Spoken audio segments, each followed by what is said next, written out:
പരീക്ഷകളിൽ തോറ്റതിനും ഗ്രേഡ് കുറഞ്ഞതിനും സ്വയം പഴിച്ച് വിഷാദചിത്തരായി കഴിയുന്ന വിദ്യാർത്ഥികൾ നിരവധിയുണ്ട്. മറ്റുള്ളവരുടെ മുമ്പിൽ മോശക്കാരനാകുമല്ലോ എന്നു കരുതി ഒളിച്ചോടുന്നവരുമുണ്ട്.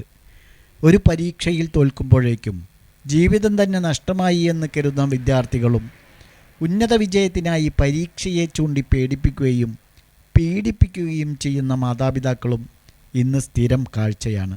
തൻ്റെ കുട്ടി എല്ലാറ്റിലും ഒന്നാമത് എത്തണമെന്നാണ് ഓരോ രക്ഷിതാവിൻ്റെയും ആഗ്രഹം.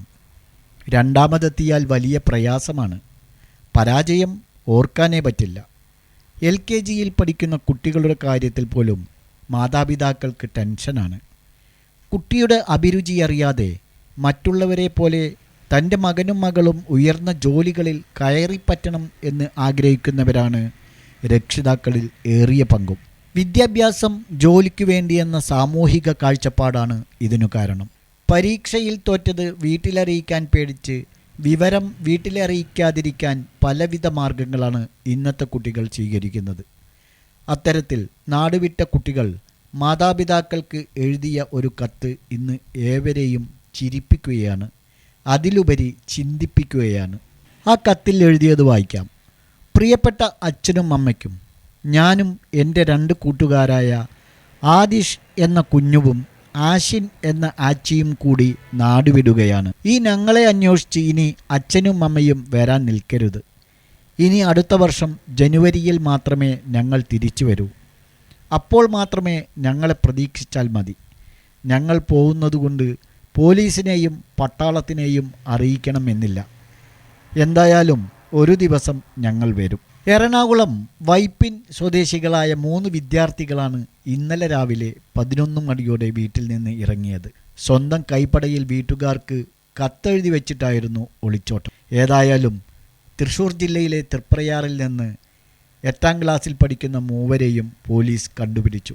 മത്സര ലോകത്താണ് ഇന്നത്തെ തലമുറ വളർന്നുകൊണ്ടിരിക്കുന്നത്. ചെറിയൊരു പരാജയം മതി അവരെ തളർത്താൻ. കുട്ടികൾക്ക് ചെറുപ്പത്തിലെ വലിയ സൗകര്യങ്ങളാണ് നമ്മൾ നൽകുന്നത്.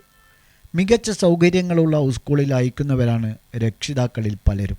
ജീവിതത്തിൽ ബുദ്ധിമുട്ടുകളും പ്രയാസങ്ങളും അനുഭവിക്കാനുള്ള അവസരം അവർക്ക് നമ്മൾ നൽകാറില്ല. ഭാവിയിൽ ചെറിയ പരാജയങ്ങൾ പോലും സഹിക്കാനും ഏറ്റുവാങ്ങാനുമുള്ള മാനസിക വികാസമുണ്ടാകില്ല ഇത്തരം കുട്ടികൾക്ക്. അതുകൊണ്ട് കുട്ടികൾക്ക് ഇടയ്ക്കിടെ തോൽവിയുടെ അനുഭവം സൃഷ്ടിക്കണമെന്നാണ് മനഃശാസ്ത്ര വിദഗ്ധർ പറയുന്നത്. മക്കളെ ഒരിക്കലും വിജയം മാത്രം പഠിപ്പിക്കരുത്. ഒരു അച്ഛൻ അധ്യാപകനയച്ച കത്തുകൾ എന്ന പേരിൽ ഒരു പുസ്തകമുണ്ട്. മുൻ അമേരിക്കൻ പ്രസിഡന്റ് എബ്രഹാം ലിങ്കൻ തൻ്റെ മകൻ്റെ അധ്യാപകന് അയച്ച കത്തുകളാണ് അതിലെ ഉള്ളടക്കം. അതിലെ വരികൾ നോക്കൂ. തോൽവികൾ അഭിമുഖീകരിക്കാൻ അവനെ പഠിപ്പിക്കുക, വിജയങ്ങൾ ആസ്വദിക്കാനും. ലോക പോലീസായ അമേരിക്കയുടെ പ്രസിഡന്റാണ് ഇത്തരത്തിൽ മകന് വേണ്ടി അവൻ്റെ അധ്യാപകന് എഴുതിയിരിക്കുന്നത്. അവരുടെയൊക്കെ ദീർഘവീക്ഷണം ഒന്ന് വേറെ തന്നെയാണ്.